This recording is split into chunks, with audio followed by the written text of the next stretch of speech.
ಹೇಳಿದ್ರು ಅನ್ನೋದು ಆ ಪುಸ್ತಕದೊಳಗೆ ದಾಖಲಾಗಿರೋದು ಓದ್ಕೊಂಡು ಬಂದು ಹೇಳ್ತಾ ಇದ್ದೀವಿ ಅಷ್ಟೇ.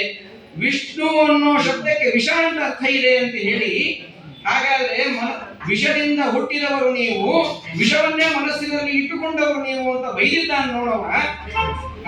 ವೈಷ್ಣವಾಹ ವಿಷ್ಣುದಯಾಹ ತಾನ್ ನಮಸ್ತೆ ಗುರು ಮಮ ಅಂತ. ನೀವೇನೋ ಪೀಠದೊಳಗೆ ಬಂದೀರಿ, ಅನಿವಾರ್ಯವಾಗಿ ನಿಮಗೊಂದು ನಮಸ್ಕಾರ ಇರಲಿ, ಆದ್ರೆ ತಾನಪಿ ನಮಸ್ತೆ, ಅವ್ರಿಗೂ ನಮಸ್ಕಾರ ಅಂತ ಹೇಳಿ ತಾನ್ ಅಂತ ಶಬ್ದ ಪ್ರಯೋಗ ಮಾಡಿದ್ದಾನಲ್ಲ, ಇದು ನನ್ನ ಭಾಷೆ ಇಟ್ಕೊಂತು ಅನ್ನೋದು ಸದಧರ್ಮ. ಯಾಕ ತಾನ್ ಅಂದ್ರೆ ಏನ್ ಅರ್ಥ ಗೊತ್ತಾ? ತಕಾರಕ್ಕ ಕೋಶದಲ್ಲಿ ಕಳ್ಳ ಅಂತ ಅರ್ಥ ಇದೆ ಅಂತ ಉದ್ಧಾರ ಮಾಡಿ ತೋರಿಸ್ತಾರೆ ಸತ್ಯಧರ್ಮರು. ತಕಾರಕ್ಕೆ ಕಳ್ಳ ಅಂತ ಅರ್ಥ ಇದೆ ಅಂತ ಎಲ್ಲಿಂದ ತರ್ತಾರೋ, ತಕಾರ ಚಾಗತೆ ಚೋರೆ ಅಂತ ಹೇಳಿ, ತಾನ್ ಅಂದ್ರ ಚೋರ ಅನ್ನುವಂತ ಅರ್ಥ.